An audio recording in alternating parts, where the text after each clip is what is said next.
Oi, gente, boa tarde. Todo mundo me conhece aqui, sou a Natália, sou R2. Falar um pouco hoje de diálise peritoneal. É um tema que a gente não tem muito contato, então eu vou falar coisas gerais de diálise peritoneal e depois como é que isso poderia caber no nosso contexto de UTI. E diálise peritoneal, acho que gera um certo estranhamento, um certo questionamento. Foi um questionamento que eu também tive quando no ano passado eu fui no Congresso Brasileiro de Nefro, que eu vi que quase 8, 10 horas a programação deles era de diálise peritoneal. E por que isso? Porque eu ficava pensando, puxa, eu me formei numa faculdade boa, eu busco estudar, busco me atualizar e eu nunca ouvi falar de diálise peritoneal. Será que é porque está num contexto muito mais ambulatorial, então não está no nosso dia a dia? Ou será que não é muito para o paciente paliativo, o paciente que recusa diálise? Ou mesmo, será que ela não é menos efetiva? Porque afinal a gente tem tantas tecnologias na UTI, tanta coisa que melhorou, aumentou. E se a diálise peritoneal fosse tão boa assim, por que ela não está na nossa UTI também? Foram os questionamentos que eu tive, que talvez vocês compartilhem também. E com esse contexto, eu consegui voltar a acessar a diálise peritoneal. Eu reacessei também alguns casos que eu já tinha vivido e que me incomodavam bastante. São casos todos reais, tanto do HC quanto de hospital de fora, que talvez vocês tenham passado por coisas parecidas. O primeiro caso que eu queria compartilhar é um paciente por volta de 35 anos, ela tinha lúpus, tinha SAF, tinha feito um diagnóstico recente, ficou numa internação prolongada, já tinha aberto com uma atividade renal, então durante a internação dela ela teve alguns sítios funcionáveis, ficou com algumas tromboses, foi de alta para casa com permicate, mas com permicate já estava num sítio mais restrito. Como foi para casa com acesso periférico, com acesso de permicate pela história natural dos acessos, ela voltou infectada. Então ela voltou com uma bacteremia por S. aureus, ficou tratando a parte da bacteremia dela. A questão é que ela tinha dois problemas. Primeiro que ela estava infectada, então ela fazia instabilidade nas diálises. E o segundo é que ela tinha sítios muito difíceis. Então, por mais que a gente trocasse permicate por um Shile e outros Shiles, o fluxo não acontecia na diálise. Então, ela não conseguia dialisar. Isso se perpetuou por algumas semanas. A gente viu que ela não ia para frente nem para trás, ela não melhorava. No final, foi discutido que então ela estava em refratariedade clínica, optado por suspender a diálise. A paciente faleceu cerca de 40 dias depois da admissão.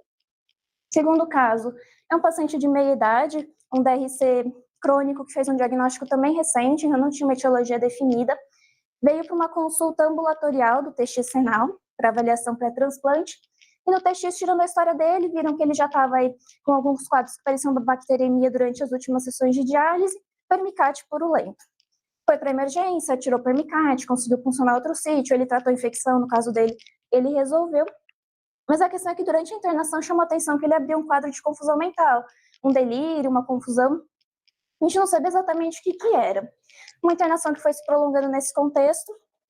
E daí o filho chegou um dia e falou pra gente, puxa, mas meu pai internou aqui, ele veio pelo ambulatório do TX, ele quer transplantar e eu quero ser o doador do meu pai. Por que a gente não dá continuidade nisso, é que ele tem que ficar internado tanto tempo? A gente falou com a Nefro falou, olha, precisa deshospitalizar pra gente conseguir dar andamento nas coisas do TX.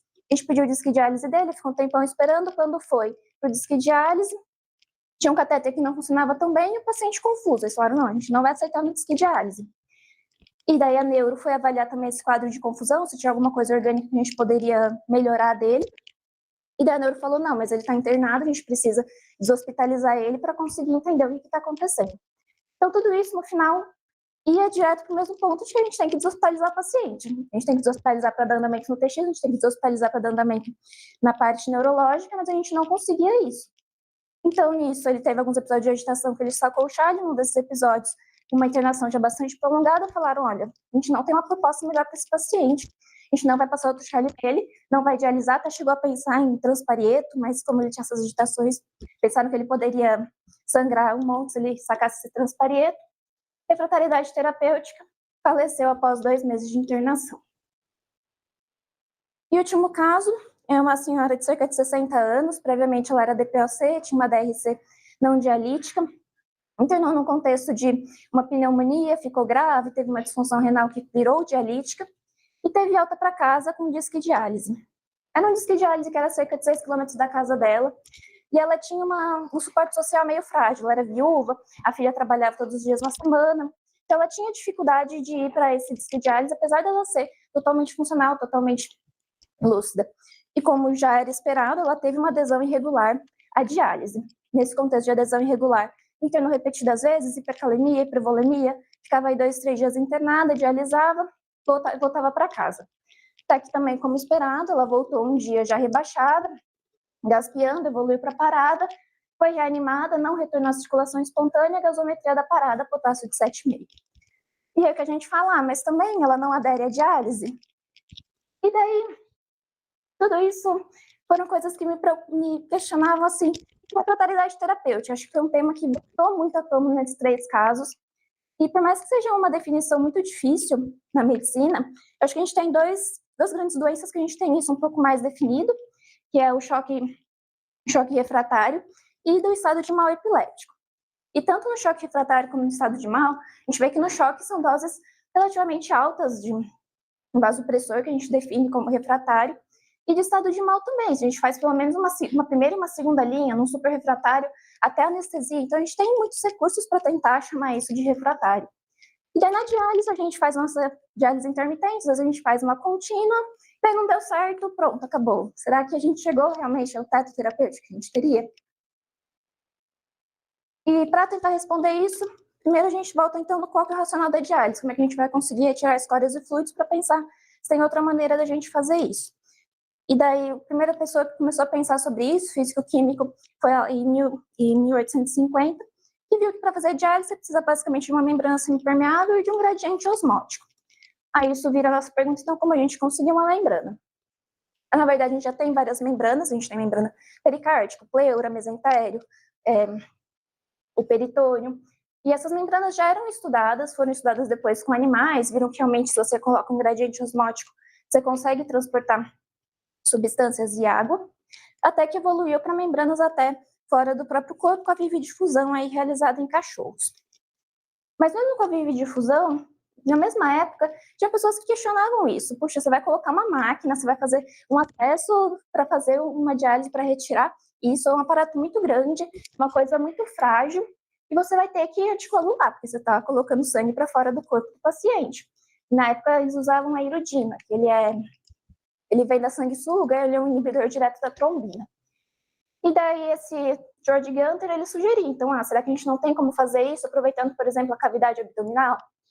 E essas duas linhas seguiram em paralelo, a gente teve a primeira hemodiálise aí por volta de 1924, 5 anos depois a primeira diálise peritoneal também em humanos. E como é que a gente escolhe, então, uma ou outra? Pode ser qualquer uma, tanto faz? Qual que é a diferença da minha diálise peritoneal e hemodiálise, fundamentalmente? Bom, fisiologicamente, não vou me ater muito nada à hemodiálise, que a gente já teve aula brilhante da Camila essa semana, então já viu muito da parte da difusão e da convecção. E a ideia é que a diálise peritoneal ela segue os mesmos princípios. Então, a diferença é que ao invés de ter a minha membrana fora do corpo, eu uso a minha própria membrana do peritônio, que tem aí cerca de 1,5 metro, 2 metros quadrados de superfície também, e eu consigo fazer uma difusão de acordo com a concentração das substâncias entre o meu sangue e o meu peritônio, mas eu também consigo fazer uma convecção, porque por mais que aqui eu não consiga fornecer a pressão ao sangue, como a gente consegue controlar melhor na hemodiálise, a gente consegue fazer um arraste dessas substâncias através da concentração do que a gente coloca aqui no peritônio. Se a gente coloca algo muito concentrado, uma glicose muito concentrada, a gente consegue puxar mais água e essa água levar as moléculas também por arraste. Então, o princípio é basicamente o mesmo. A diferença é que, lógico, na minha hemodiálise eu consigo controlar melhor o meu banho, consigo controlar melhor as minhas pressões, consigo ter uma filtração contínua, então eu consigo fazer isso da mesma forma por longos períodos de tempo, e no peritônio isso é menos controlável. Bom, aqui de novo explicando então no peritônio como é que funcionaria, a gente coloca uma solução que vai ter menos concentração, por exemplo, não vai ter potássio aqui a gente vai ter mais potássio do sangue do paciente, vai fazer essa difusão para a região do peritônio, e a gente consegue retirar o F também quando a gente coloca alguma coisa muito concentrada, por exemplo, a glicose. Problema disso, que a gente já enxergava. Primeiro que a minha difusão ela vai depender da osmolaridade que eu conseguir deixar aqui, do que eu tiver de substâncias desse lado, do meu peritônio, e a minha eficácia vai depender do tempo que eu consigo manter esse peritônio com essa diferença de osmolaridade. Então, eu tenho menos controle da forma como eu vou fazer essa ultrafiltração e essa diálise. E o segundo ponto é que a gente tem que colocar alguma coisa aqui, alguma solução para fazer essa diálise. E essas soluções, muitas vezes, principalmente as primeiras soluções, elas tinham um pH mais ácido e elas usavam principalmente a glicose para fazer essa difusão. E a glicose a gente sabe que pode ter outros fatores, pode ser absorvida sistemicamente, pode gerar radicais livres, produtos de glicosilação avançada. Então, o que foi se entendido por muito tempo? Puxa, eu estou dando uma glicose, essa glicose vai poder gerar todos esses radicais, vai machucar o meu peritônio, como a gente sabe que isso machuca várias outras células, todas as complicações, por exemplo, do diabetes.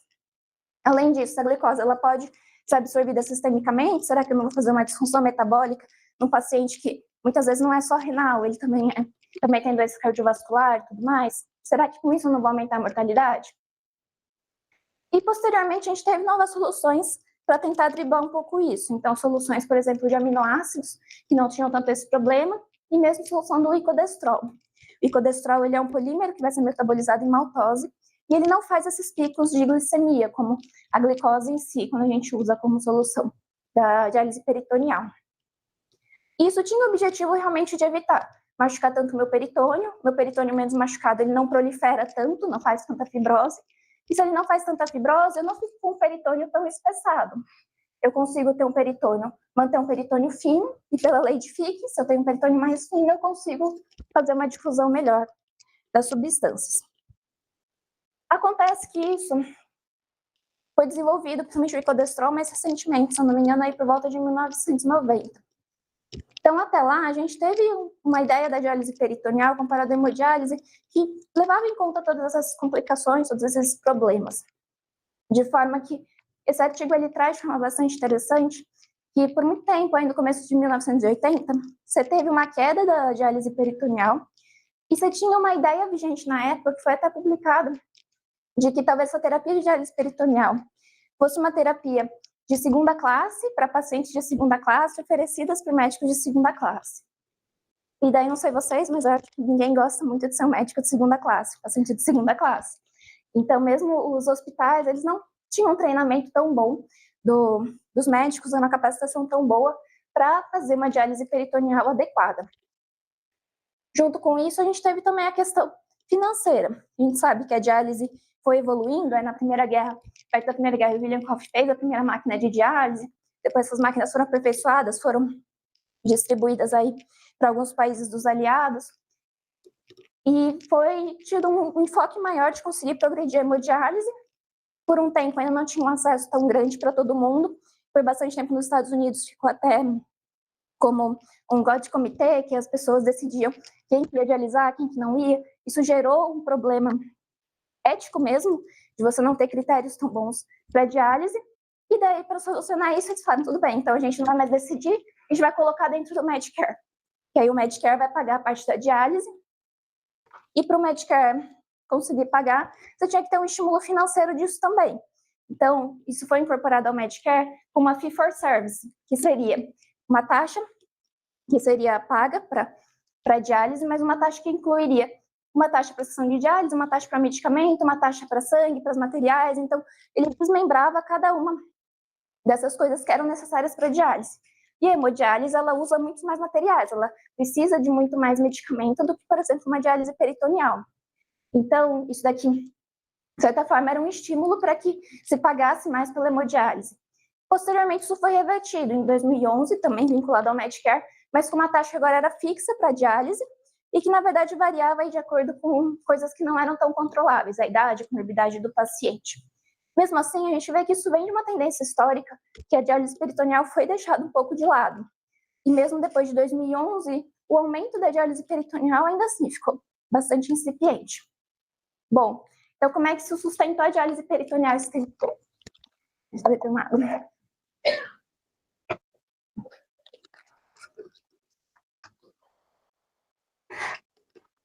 Bom, a gente sabe que diálise custa caro. Se a gente for ver aqui a incidência de doente renal crônico no mundo, a gente vê que muitos dos que têm maior número de casos são países abaixo do Equador. Então, são países que são historicamente mais pobres. E a diálise custa caro. A diálise, ela tem a máquina de diálise, mas ela também tem a clínica de diálise, ela tem a pessoa técnico da diálise, o transporte para diálise, a água que você vai ter que tratar para a parte da diálise, os medicamentos que, no caso da hemodiálise, acabam sendo muito mais utilizados. Esses pacientes, eles têm mais anemia, eles precisam mais de eritropoetina e tudo mais. Daí esse tem um folder que foi publicado aí um mês atrás, mais ou menos, pelo SBN, que estima que o valor real da diálise no Brasil é cerca de quase R$350 por paciente por sessão. E aqui alguns dados também que a gente tem do Brasil, não são dados concomitantes, mas a gente tem esse que foi publicado em 2024, sobre o custo da diálise peritoneal e da hemodiálise. A gente vê que o custo total da diálise peritoneal, foi cerca de pouco mais de 0,5% de custo que a gente usou para todas as diálises. E da hemodiálise foi mais de 99%. Esse documento aqui ele não traz exatamente quantos pacientes estavam em diálise peritoneal ou em hemodiálise. A gente sabe que isso não tem flutuado tanto ao longo dos anos no Brasil. E de 2 anos antes, a gente tem um dado que tinha 95% dos pacientes em hemodiálise e 5%, menos de 5% em diálise peritoneal. Se a gente fosse usar esses dados, daria mais ou menos aí cerca de 76 milhões por cada 1% de paciente em diálise para hemodiálise e menos de 10 milhões para 1% de paciente em peritoneal, que dá um custo aproximado de cerca de 8 vezes mais para peritoneal. A gente não sabe do Brasil exatamente o que gera esse gasto tão maior na hemodiálise, mas a gente tem dado norte-americana, que também foi um estudo meio grande de várias clínicas norte-americanas, que viram que os pacientes em hemodiálise, eles tinham um gasto principalmente com drogas endovenosas maior, com reabilitação também. Então o paciente em hemodiálise às vezes tem menos tempo para reabilitação, porque tem que ficar nas partes das clínicas. Às vezes vai ter um pouco mais de dificuldade dessa reabilitação e de acessos também mais altos. Tá. Falei muito de custos, falei muito de parte política, mas e para o paciente? Isso gera alguma diferença? Porque afinal a gente está aqui para tratar o paciente, não para tratar todo o restante. A gente tem algumas vantagens da diálise peritoneal que a gente pode aprender com os crônicos, né? Porque é onde a gente vai ter mais estudo avaliando. Uma das primeiras que a gente vai focar é essa variação pressórica. Então, a gente sabe que a hemodiálise, ela tira solutos muito rápido do sangue. Você faz um esvaziamento desse sangue, como se fosse uma hipovolemia relativa, e você tem que esperar um reenchimento. Então, você tem uma variação pressórica maior na hemodiálise, e na peritoneal, por ser uma coisa mais gradual, isso acaba sendo menor. Com isso sendo menor, também você tem essa menos variação de volume, menos hipovolemia relativa, menos reperfusão, entre aspas. De certa forma, você colabora também para ter uma preservação da função renal residual por mais tempo. E você estressa menos o sistema como um todo. Então, você inicialmente tem menos inflamação, você precisa de menos eritropoetina, tem menos distúrbio mineral ósseo também, em relação à hemodiálise nos crônicos. De acesso, a gente tem um acesso que não é um acesso vascular, então eu não preciso me preocupar com a anticoagulação desse paciente, nem com a disponibilidade dele ter acessos para fazer uma hemodiálise. E também eu tenho menos preocupação com infecções relacionadas a esse acesso, seja infecção de corrente sanguínea, seja outras transmissões de infecções que ocorrem menos, mas existem, por exemplo, de hepatite. E no dia a dia, a gente tem a questão da liberdade geográfica, a gente pode adaptar a minha diálise peritoneal para ela ser feita em ambientes diferentes, sem precisar tanto de máquinas, sem conseguindo manter o paciente algum deslocamento. Ele também tem comparação de aumentar a qualidade de vida, talvez pelo paciente não precisar demandar 3 vezes por semana ir numa clínica, talvez por envolver melhor o autocuidado, e também tem uma flexibilidade alimentar talvez maior, já que diálise peritoneal muitas vezes é feita com líquido que não tem potássio, então a longo prazo eles tendem a fazer mais hipocalemia também. Aqui eu destaquei, acho que algumas que são mais importantes para a gente no contexto de UTI, acho que variação pressórica é um problema que a gente vê recorrentemente, a questão de acessos e de necessidade de anticoagulação, já que nem todos os nossos pacientes vão conseguir anticoagular adequadamente, e da parte da disponibilidade mesmo. A gente viu no Covid que a gente não tinha máquina para fazer uma contínua, por exemplo, em todo mundo. Então, acho que são pontos que seriam interessantes para a gente também. De fisiologia, eu vou focar sobre a parte da hemodinâmica e de acesso. Na hemodinâmica, a gente vê muita variação na UTI, mas quando eu fui procurar estudos realmente quanto que é essa variação, como é que eu comparo essas variações, eu não encontrei coisas muito numéricas sobre isso. Eu encontrei, na verdade, esses 2 estudos, são 2 estudos bem pequenos, aí por volta de 10 pacientes, que eles avaliaram daí de hora em hora, de tempo em tempo, como é que ficava a pressão e as variáveis hemodinâmicas dos pacientes. Esse primeiro estudo foi com diálise peritoneal, foram 10 pacientes, mas só 8 foram analisados, que faziam já diálise há bastante tempo, ou pelo menos uns 6 meses, que estavam estáveis de pressão sistólica, e excluíam alguns tipos de pacientes mais comórbidos.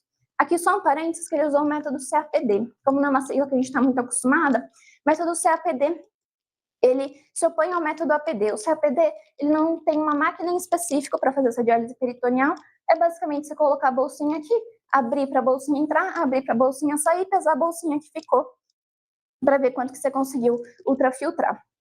E a APD, que é o que a gente faz com a máquina, muitas vezes os pacientes fazem no período noturno, que ela faz esses ajustes mais automaticamente. Então, aqui, nesse estudo, ele usou a APD, que talvez seja que a gente não precise de outro recurso, um recurso novo, talvez seja mais aplicável na UTI também.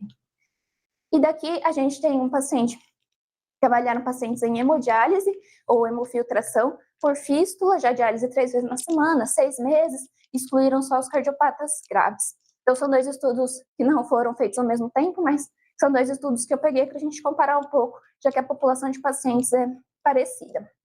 Bom, a gente pode ver aqui nos 2 estudos que mediram essa pressão sistólica, a pressão sistólica ela ficou relativamente estável durante a sessão inteira de diálise. De novo, diálise de crônico, estável, que já fazia muito tempo.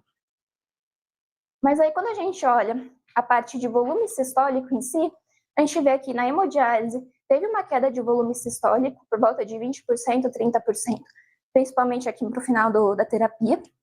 E da diálise peritoneal, a gente tem uma queda inicial, que chega a bater uns 10%, e aqui são várias soluções testadas. A solução que a gente costuma ter mais disponível é a de glicose 3,8. A gente vê que algumas das soluções também reduzem até que parecido esse volume sistólico, mas a solução que a gente tem mais disponível, que é mais usada também nos estudos, essa 3,8, ela manteve o volume sistólico relativamente estável depois. O que é condizente, né? Porque você tira mais ultrafiltrado no começo, que você tem mais glicose concentrada, você vai puxar mais líquido. A gente pode perguntar, a gente sabe que a PA sistólica ficou estável, a queda do volume sistólico é similar, mas pelo menos não é pior. Mas será que é porque a gente não está retirando o volume adequadamente? A hemodiálise está retirando mais? E nesse estudo que ele quantificou o F, não parecia ser tanto por isso, porque a gente vê que aqui algumas soluções que geraram mais instabilidade, como a de aminoácido, tiraram um pouco o F. E a minha convencional de 3,8, ela tirou cerca de 750 ml de UF em uma terapia aí de umas 4 horas, que daria uma UF até de quase 150 ml hora, que é uma UF considerável. Acho que a gente às vezes dá menos do que isso para os nossos pacientes em UTI. Tá. A gente pensar, o paciente faz uma hipotensãozinha, quem nunca passou por isso? Plantão noturno, o paciente está na hemodiálise intermitente, faz aí uns 60 de PAE, mas você vai ver lá, ele está acordado, está bem, está conversando com você. Você fala, vou medir de novo, tira o manguice, troca de braço. Se já PAI, você abaixa um pouquinho a PAI, não, mas ele tá bem, tá tudo bem. Se é uma hipotensãozinha temporária, não vai ser tão ruim. Bom, a verdade é que acho que a gente não tem muito dado sobre o que pode ou não causar essa hipotensãozinha. A gente sabe dos crônicos que as hipotensões intradialíticas, elas se associam a uma maior causa de mortalidade. E aqui, tanto quando você tem a PA sistólica mais baixa, quando você tem a variação da PA sistólica. E aqui eu acho interessante a gente perceber que aqui eles usam um corte de uma PA provavelmente de 100, ó. PA sistólica de 100, uma variação aí de 20. E às vezes a gente nem olha a PA sistólica na UTI, né? A gente só olha a nossa PA média. Então, talvez isso tenha alguma repercussão, já que a gente faz, de novo, essa variação de volume intravascular, isso pode afetar de alguma forma o rim. E para os agudos, a gente não tem estudos muito claros sobre isso, mas a gente tem estudos observacionais de Cortes que mostram que realmente os pacientes que fizeram mais episódios de hipotensão intradialítica, e aqueles também geralmente consideram não uma PM de 65, mas sim uma PA sistólica abaixo de 90, uma variação aí de 10, 20%, eles também tiveram mais dificuldade de desmame de diálise.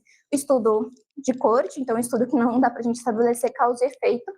E aqui também outro que avaliou dessa forma, vem do odds ratio para mortalidade, e viu que a hipotensão intradialítica aumentava em cerca de 14%, que era bem parecido com, na verdade, um aumento de 5 anos de idade. Então, acho que é uma coisa que a gente preocupa com a idade, talvez seja uma coisa que também tenha algum impacto, apesar de a gente não conseguir estabelecer causalidade. Falando de acessos vasculares, né? Por que poupá-los? Acho que primeiro é da nossa vivência que a gente perde muitos acessos na UTI. Esse estudo tentou quantificar um pouco isso, então ele pegou vários ICS suspeitos, cerca de 380, e ele viu um grupo que tirava imediatamente que você tinha uma suspeita de ICS, e como suspeita ele colocava uma sepse nova ou uma febre nova, e febre a gente tem demais na UTI, ou a gente deixava com watchful wait, e no watchful wait cerca de 14% retiraram aí após 4 dias, dos que retiraram imediato, 55% dos pacientes. Então, no total desses dois grupos, até 70% dos pacientes tiraram acesso central em algum momento da UTI. E dos que tiraram, pelo menos 84% aqui desse grupo, esse grupo não foi quantificado, mas aí pelo menos 70% dos que removeram acesso passaram outro acesso. Então, a gente usa muita veia, a gente precisa muito de acesso.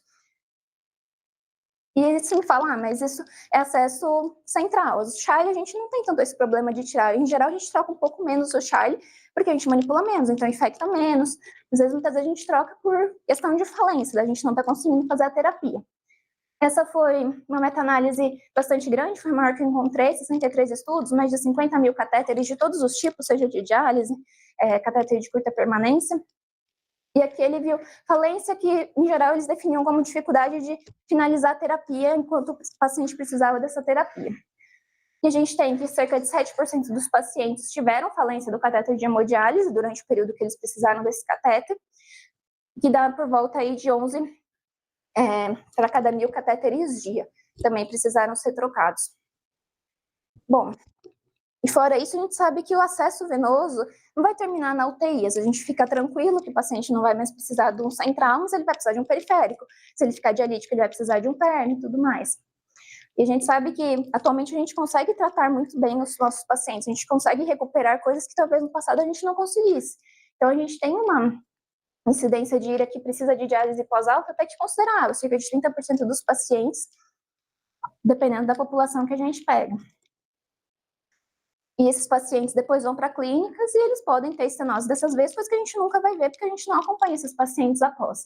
Esse é um estudo também relativamente pequeno, mas foi o que eu encontrei de melhor, é unicêntrico, cerca de 2.800 pacientes, e que eles iam das clínicas em que tinha estenose quando fazia venografia ou angiografia. Eles perceberam, como a gente esperava, já quanto mais catéter você usa, mais você vai ter estenose, e também quanto mais novo você é. Então, esses pacientes novos que a gente interna, que teoricamente é um paciente que a gente nem se preocupa tanto com acesso, que a gente vê que não é uma coisa tão difícil, talvez não seja difícil para a gente, mas lá na frente ele vai sentir o preço disso. Bom, e da DP? Será que esse acesso da DP, então, vai ser uma opção?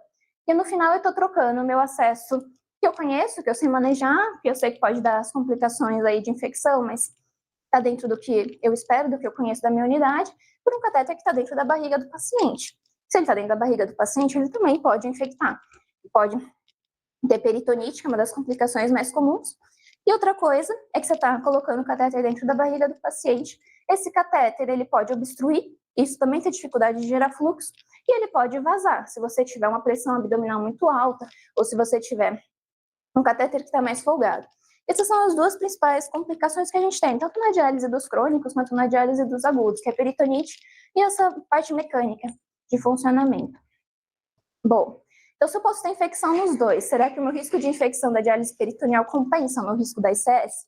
Não tem estudos grandes que comparem os dois, mas tem 2 estudos individualmente, né, com diálise peritoneal e com ICS, que eu trouxe aqui para mostrar. Então, tem o PEDOPS, que ele é um estudo que pegou várias populações de diálise peritoneal de vários países, sejam países que têm uma familiaridade gigante com diálise peritoneal, como a Tailândia, como outros países que não fazem tanto de rotina. E nesse levantamento deles, eles viram que a infecção associada ao catéter de diálise peritoneal foi cerca de 0,28 pacientes no ano. O que dá, se a gente transformar pelos dados que ele deu, cerca de 0,76 infecções a cada 1.000 catéteres dia, aproximadamente. E da ICS, pegando o mesmo estudo que eu trouxe, aquela meta-análise de mais de 50 mil catéteres, a gente vê que a infecção relacionada ao catéter de curta permanência, no caso da hemodiálise, foi por volta de 1,69. Então, lógico, não são estudos diretamente comparáveis, porque são estudos em momentos diferentes, com populações diferentes, mas a gente vê que, pelo menos, não parece ser algo gritantemente maior, algo que preocupe de ser uma coisa que a gente vai estar fazendo mal para o paciente. Mas não tem só a complicação infecciosa, como eu disse, a gente também tem complicação de funcionamento. Considerando essas outras complicações, será que o meu catéter de diálise peritoneal compensa? Esse aqui foi um RCT multicêntrico na Tailândia, que eles têm bastante mão disso, ele tem a política de diálise peritoneal como primeira opção. E eles compararam os pacientes que precisavam de diálise peritoneal precoce, dentro de 7 dias, quanto que eles tinham de complicação mecânica, e dentro de 2,6 e dentro de 6 semanas. E eles viram que, em termos de complicação geral, a complicação da hemodiálise foi 27%, a complicação da peritoneal foi 13%. E isso às custas de outros efeitos adversos que também não foram absurdamente maiores, na verdade. Hipotensão, por exemplo, apareceu só nos pacientes em hemodiálise, não apareceu nos de peritoneal, e complicação relacionada ao catéter foi praticamente a mesma coisa. Geralmente na literatura fica aí por volta de uns 10%. Complicação grave, grave mesmo, que a gente pode se preocupar. Por exemplo, vai passar o catéter, vai perfurar o intestino. Aqui tiveram cerca de 100 pacientes, 104 pacientes. Um paciente aconteceu isso, que foram 0,9%. Pensando que a gente também pode ter complicações graves, de um pneumotórax grave, sangramento grave no central, acho que não é nada tão de outro mundo. E dura, porque o nosso central a gente troca várias vezes, às vezes o Charlie a gente troca várias vezes. Se a gente passar um catéter peritoneal, que a gente sabe que no nosso contexto não é tão fácil de conseguir, será que esse catéter vai durar mais tempo? Aqui eu trouxe outro estudo, é um estudo unicêntrico também, mas que eles pegaram pacientes que precisavam iniciar a diálise peritoneal rapidamente após a passagem do catéter. E eles viram que, nesse estudo, cerca de 85% dos catéteres duraram um ano, então, assim, 6 meses, mais de 90% dos catéteres estavam durando.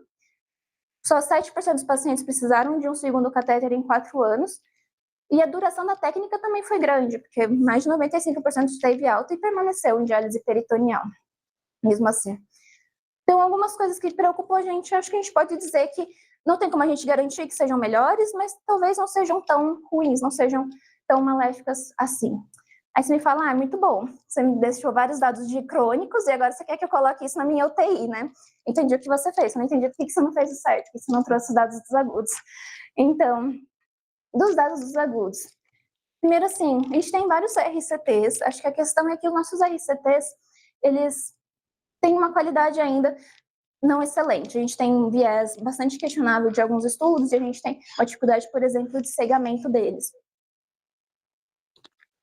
Apesar disso, são RCTs, acho que são das evidências melhores que a gente teria nesse contexto. E aí eu vou trazer 3 deles que eu acho que são representativos da nossa população. O primeiro deles é do Brasil, a gente tem em Botucatu a Daniela Ponce, que faz bastante nesses pacientes agudos.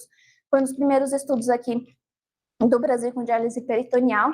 É um ICT unicêntrico, pegou 120 pacientes, uma média de idade de 60 anos, e que já tinha cerca de 60% a 70% deles com instabilidade hemodinâmica ou em ventilação mecânica.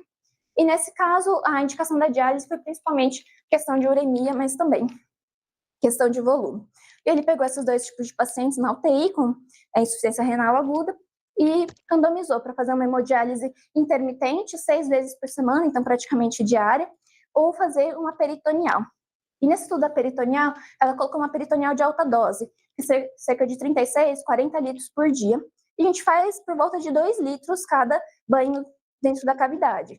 Então isso dá por volta de 18, 22 trocas, que gera uma mão de obra bastante grande também para a UTI. E nesse estudo, o desfecho primário que ela avaliou foi mortalidade em 28 dias, e daí ela viu que a mortalidade dos 2 grupos, da diálise peritoneal e da hemodiálise, foi bastante similar. Como desfecho secundário, ela viu que os pacientes que fizeram diálise peritoneal, eles resolveram mais rápido a disfunção renal, cerca de 3 dias, e eles precisaram de um tratamento por menos tempo, aí cerca de 2 dias, como desfecho secundário. E as complicações não foram muito diferentes da minha diálise intermitente, então em taxas de infecção numericamente um pouco maior na peritoneal, mas sem diferença estatística, e complicação mecânica nesse caso foi até um pouco maior na intermitente, apesar também sem diferença estatística. Aqui a gente tem o gráfico que ela colocou da variação das escórias, então a gente vê que foi muito parecido a variação das escórias de modo geral, que chama atenção, o sódio subiu um pouco mais, porque na peritoneal, a gente tende a tirar o líquido, concentra um pouquinho mais o sódio. Nesse contexto do agudo, do crônico acaba sendo um pouco diferente. E a glicose, que era uma outra coisa que preocupava, na verdade, não teve nenhum pico de glicose importante. A gente vê que nenhum valor acima do que a gente corrigiria na peritoneal, tendendo até ter um valor um pouquinho mais baixo na peritoneal aqui. Outro estudo é o da Arábia Saudita, é um RCT unicêntrico, publicado depois, também com pacientes de UTI que tiveram como indicação de diálise, tanto sobrecarga de volume, uremia, hipercalemia. Aqui um pouco menos em uso de ventilação mecânica, principalmente de inotrópicos, mas também é uma população relativamente parecida. Aqui ele comparou, então randomizou a diálise peritoneal, conseguiu fazer uma dose menor de diálise peritoneal, cerca de 25 litros por dia, então reduziu aí de mais de 20 trocas para 12 trocas por dia.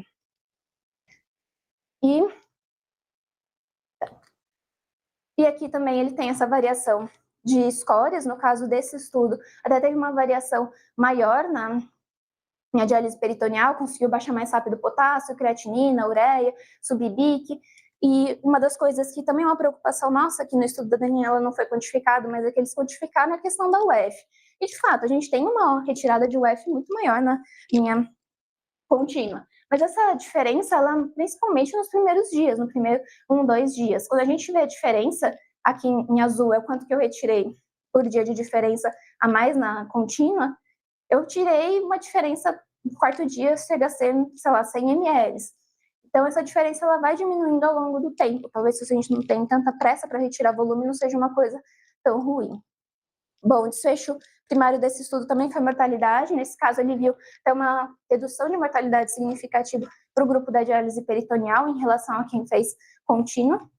Dessas mortalidades ocorreram principalmente por sepse, por SARA, talvez um pouquinho mais prevalente na contínua. E de efeitos adversos, chama bastante atenção que praticamente todos os efeitos adversos principais, de hipotensão, infecção, vazamento do catéter, arritmia, eles foram menores na minha população de diálise peritoneal.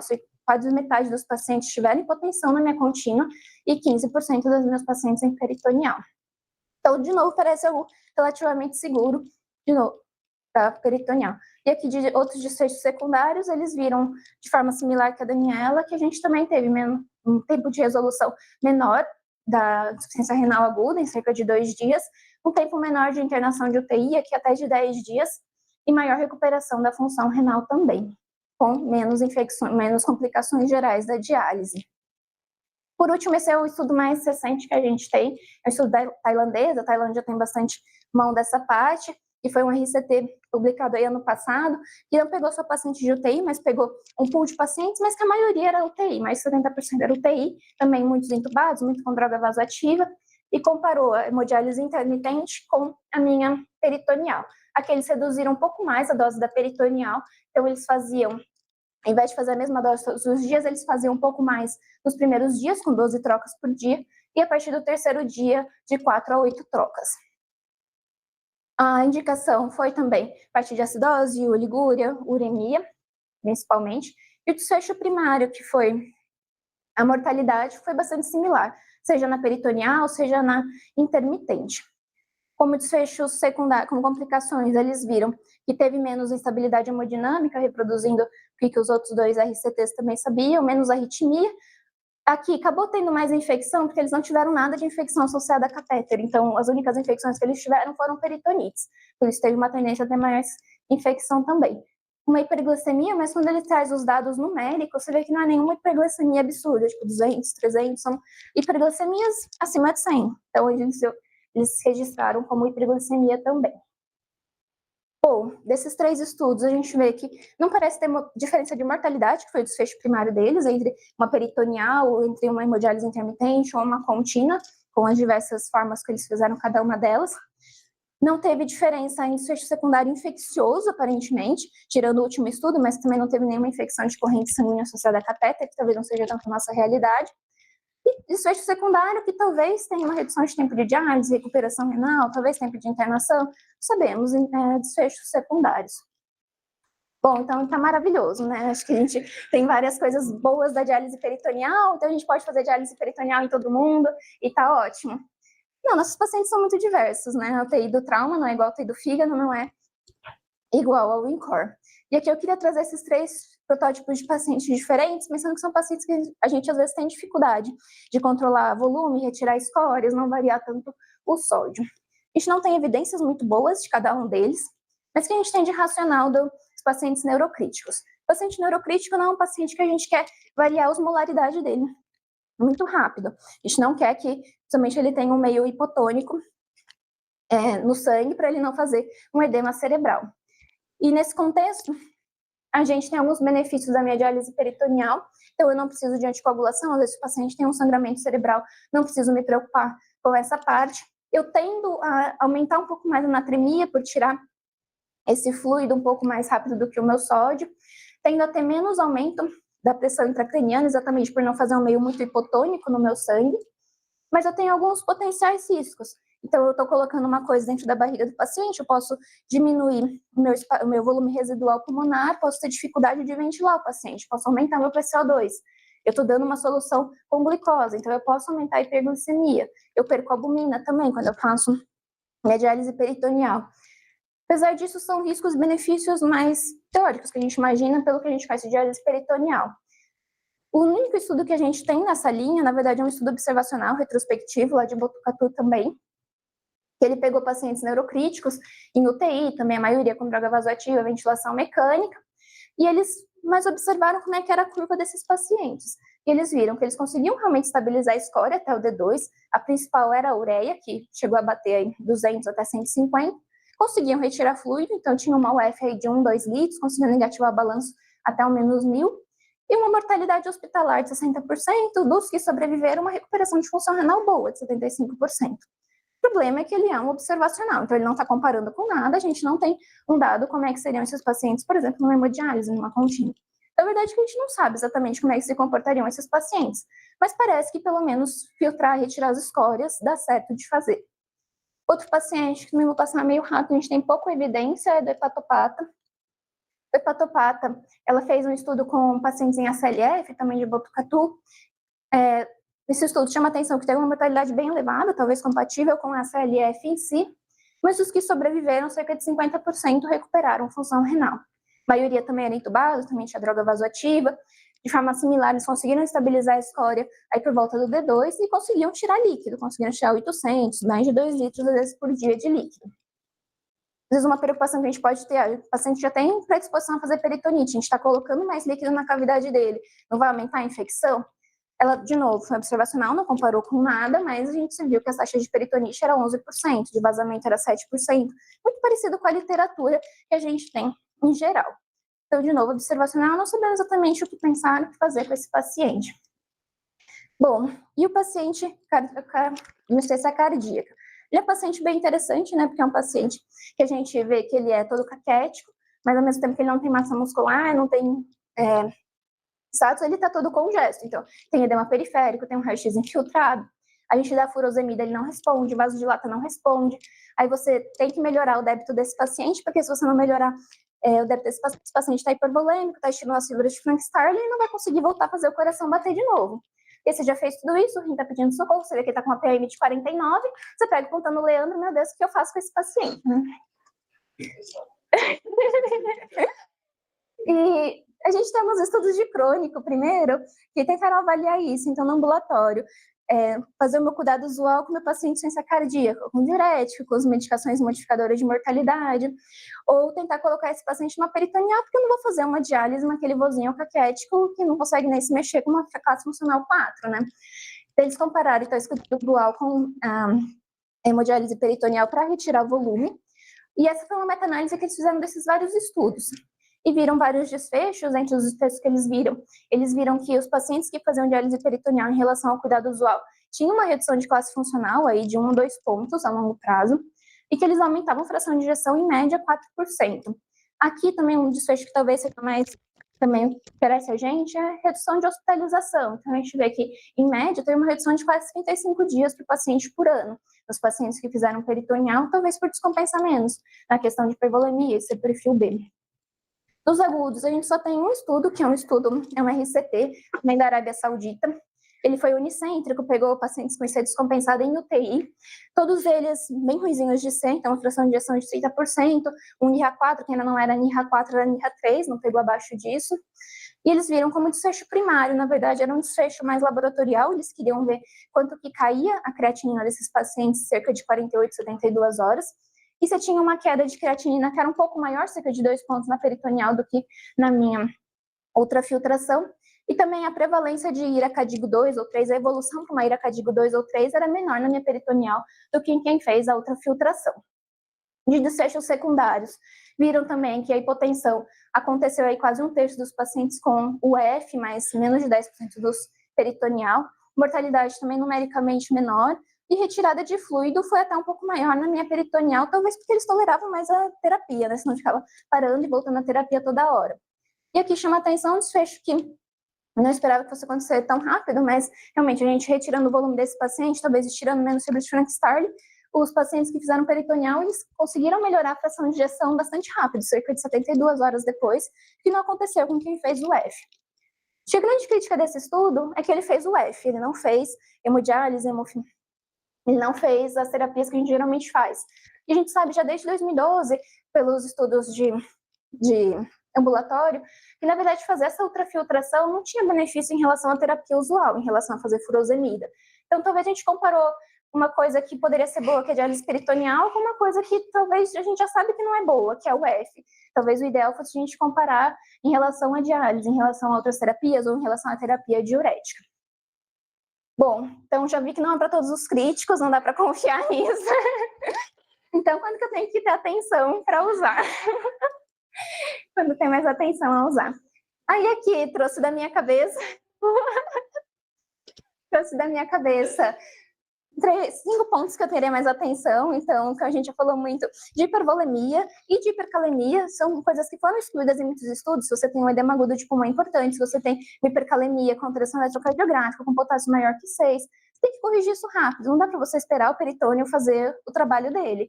Então, nesses casos, eu acho que a gente tem já, apesar de não ter uma evidência direcionada a isso, a gente sabe que talvez a terapia peritoneal não seja a melhor. Outras coisas que eu quero trazer é de pressão, principalmente pressão intraabdominal e pressão intratorácica, e da parte dos crônicos, um pouco de dose e glicemia também. Então, de pressão. A pressão intraabdominal, ela vai aumentar a hora que você coloca o líquido, você coloca cerca de 2 litros. Aí a gente sabe que isso pode ter alteração hemodinâmica, pode ter alteração da pressão intraabdominal, perfusão de órgão. Então, quanto que aumenta eu colocar 2 litros dentro do meu peritônio? A gente vê que aqui, vendo a parte hemodinâmica, aumenta um pouco a pressão diastólica, aumenta a pressão sistólica da carótida, mas a pressão de pulso parece ficar boa. Aqui são 2 estudos relacionados a crônicos, então pacientes estáveis também, fazendo diálise eletivamente. E a pressão intraabdominal? A pressão intraabdominal, de fato, aumenta ao longo do tempo, conforme você vai colocando mais líquido, mas ainda assim ela chega aí numa pressão que não bate nem 15. Quando a gente vê, por exemplo, um pneumoperitônio laparoscópico, a gente chega às vezes a pressão de 12, 15, e isso não tem repercussão. Então, tem um aumento, de fato, da PIA, que nesse estudo ele viu um aumento por volta de 2, 3 milímetros de mercúrio, 2 milímetros de mercúrio, mas não parece ser a níveis que causam descompensação em pacientes crônicos, em pacientes em diálise ambulatorial. Mas eu teria cuidado, talvez, maior se a gente for pensar, paciente que tem uma emergência hipertensiva muito grande, não quero variar essa pressão sistólica, não quero ter um risco de aumentar minha frequência cardíaca compensatoriamente. Se eu já tenho um paciente que fez uma cirurgia abdominal grande, ele tem risco de fazer uma hipertensão intraabdominal, ou talvez se ele tiver uma estabilidade hemodinâmica muito importante, que eu tenho medo de alterar o retorno do retorno cardíaco pela cava, quando eu aumento muito a pressão abdominal, mesmo que esse aumento seja relativamente baixo numericamente. E outra pressão que eu queria falar era a pressão intratorácica. Afinal, você está aumentando a pressão intraabdominal, você está elevando o diafragma, você está reduzindo a capacidade, está reduzindo o seu volume residual funcional. Nesse estudo, foi estudo de Botucatu também, eles fizeram diálise peritoneal nos crônicos, compararam com a hemodiálise, viram nesse estudo um aumento de cerca de 1 milímetro de mercúrio na pressão intraabdominal e compararam complacência e resistência. A complacência aqui, em clarinho, a gente vê que a complacência na minha hemodiálise, ela tende a aumentar ao longo do tempo, tende a aumentar quando eu faço hemodiálise, e aqui na minha peritoneal também. A minha complacência vai de 48 para 57, antes e após a hemodiálise. E a ideia é que talvez isso seja porque você está retirando o líquido, você está melhorando essa parte de complacência do pulmão. Mas chama atenção que a resistência em si, ela não altera no meu paciente em hemodiálise, mas ela tende a aumentar um pouco no meu paciente em diálise peritoneal. Pensando também que você está colocando líquido, então você está contraindo o diafragma, está reduzindo o volume residual funcional, está contraindo o bronco, então talvez tenha esse aumento de fato em resistência. São pacientes ambulatoriais, são pacientes estáveis, mas talvez a gente tenha que ter um pouco de cuidado pensando se a gente tem que olhar com mais carinho se o paciente é uma síndrome respiratória aguda grave. Estou pensando em pronar esse paciente, talvez colocar 2 litros na barriga dele não seja a melhor coisa. Bom, de idoso, coloquei como uma interrogação que a gente tem dado basicamente de crônico. Os crônicos, a gente tem vários estudos com DRCI mais de 60 anos, vendo mortalidade entre ele fazer uma hemodiálise intermitente ou ele fazer uma peritoneal. E essa meta-análise, que foi a maior delas, acho que foi publicada ano passado, ela mostra que realmente teve uma tendência, um aumento significativo de mortalidade, 17% nos idosos que faziam peritoneal em relação aos que faziam diálise. Mas quando a gente olha o subgrupo, a gente vê que isso é significativo, por exemplo, para os diabéticos, mas para os não diabéticos não, e que isso é mais significativo quando o paciente está a longo prazo na hemodiálise peritoneal. Apesar de ter sido pouquíssimos estudos com avaliação de desfecho em 6 meses, a gente vê que isso é mais consistente nos pacientes, por exemplo, após 3 anos.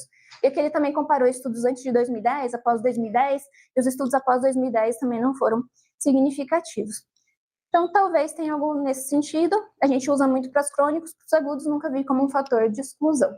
E glicemia? A gente está colocando glicose na cavidade abdominal do paciente. Falei que a gente tem outras soluções, tem solução de codestrol, só que o codestrol, por mais que ele não faça pico de glicose, ele também não é tão osmoticamente ativo, ele ganha a longo prazo. Então, para os agudos, a gente tem que usar a glicose mesmo. E a gente vê que tem um aumento de glicemia quando você coloca uma parte dela é absorvida. A absorção sistêmica, em alguns estudos fisiológicos, é cerca de 40% a 70%. Quando a gente mede no sangue, dá um aumento aí cerca de 50 a 70 miligramas por decilitro numa terapia de 1h40. Se você transforma isso aqui para nossa terapia que a gente viu lá dos agudos, fazer praticamente o dia inteiro com diálise peritoneal e tudo mais, daria muito próximo a você dar 250, 500 ml da minha glicose 50%. Então é bastante. A gente vê que não tem até um aumento tão grande das glicemias, em termos de fazer uma emergência hiperglicêmica, alguma coisa assim, mas talvez o que eu pensaria da nutrição precoce, afinal meu paciente chega super grave, eu não quero nutrir ele agora, mas eu estou nutrindo ele indiretamente com uma diálise peritoneal. Tá, aí eu falei tudo isso, mas aí vocês falam, mas o Charlie é tão mais fácil, né? Por que eu vou passar uma catéter peritoneal? A questão é que não é tão difícil a questão da técnica de catéter peritoneal. A gente vê aqui que a técnica é parecida com a técnica de Seldinger, pode ser feita à beira-leito, dá para ser feita guiada por ultrassom, quando você coloca um pouco de líquido na cavidade peritoneal para aumentar o seu espaço. Aqui tem o vídeo da passagem de Teikoff, e aqui eu deixei, depois, se vocês quiserem ver, a parte de manipulação mesmo do sistema, que é uma manipulação de sistema aparentemente muito mais simples, que necessita muito menos treinamento do que, por exemplo, de uma diálise contínua, da parte de técnicos de enfermagem, por exemplo. E funciona tão bem se a gente passar o nosso catéter em relação ao seu cirurgião passar o catéter, que é uma limitação que a gente tem, né? E a gente tem que sim, a gente vê aqui algumas complicações. Em geral, a gente tem, quando o cirurgião passa, então a gente passa, tem tendência um pouco menos de infecção, mas tem tendência um pouco mais de vazamento. Mas as complicações, de uma forma geral, não chegam a ser significativamente diferentes entre os dois. E pode usar logo, porque também às vezes é uma coisa que a gente escuta muito, que a gente tem que esperar o catéter maturar para fazer o túnel, para ele não vazar e tudo mais. E a gente pode usar logo. Aqui tem um estudo que comparou a diálise começando 72 horas após a passagem do catéter, que não tinha hemodiálise prévia, que não tinha treinamento prévio, e um catéter que foi passado, esperado 7 dias, conseguiu fazer o segmento com a nefro, conseguiu planejar todo o tratamento. Também pacientes crônicos, e aqui a gente vê que, de fato, tem um aumento de vazamento em relação a quem espera mais os 7 dias, mas, de forma geral, as complicações mecânicas, numericamente, elas não foram diferentes entre os dois grupos. Então, vaza mais, vaza, mas o que a gente também dos agudos é que, mesmo vazando mais, a gente dificilmente precisa parar essa terapia, trocar essa terapia, não chega a ser algo tão significativo nesse sentido. Bom, então, o que a gente pode concluir? Aqui eu fiz um resumo relacionado ao paciente, pontos positivos e negativos. Acho que o ponto positivo da peritoneal é que você poderia ser uma alternativa em estabilidade hemodinâmica, em falha de acesso, paciente que tem contraindicação à anticoagulação. Atenção, paciente com muita sobrecarga hídrica, hipercalemia, hiperglicemia, principalmente quanto à nutrição precoce. Uma coisa que eu não trouxe aqui, mas que a gente tem dos crônicos, que é a constipação muito relevante. A gente sabe que a constipação prejudica o funcionamento do catéter de diálise e o catéter de diálise também favorece essa constipação. Relacionada à estrutura, tem um menor custo de equipamento, pode ser mais acessível, por exemplo, uma contínua, talvez tenha um menor custo de internação. Se eu começo a minha peritoneal na internação, eu tenho mais chance de ter esse paciente na peritoneal ambulatorial, posso passar o catéter beira-leito. A estrutura, você precisa de uma capacitação técnica para fazer isso, você precisa alocar recursos humanos, capacitar para manejo de complicações, porque afinal, se você começa sem dar um treinamento adequado, são dos fatores de risco também para a gente ter mais risco de infecção e de complicação. Concluindo, a técnica pouco usada, que poucos estudos randomizados, a maioria deles excluindo algumas emergências dialíticas mais importantes, apesar disso, parece que não faz mal.